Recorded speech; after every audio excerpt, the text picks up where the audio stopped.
Hello everyone, welcome to my another universe.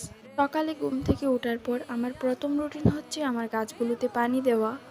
গাছগুলোতে পানি দেওয়ার কাজ শেষ করে আমি ফ্রেশ হয়ে সকালের খাবার খেয়ে কলেজে যাওয়ার জন্য রেডি হই। আর সকালের খাবারে ছিল হচ্ছে নুডলস।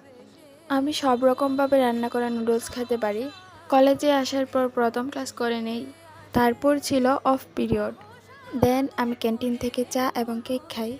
পরবর্তী ক্লাসের সময় হয়ে গেলে আমি ক্লাসে যাই। আর ও হচ্ছে আমার ফ্রেন্ড কিছু একটা লিখছিল।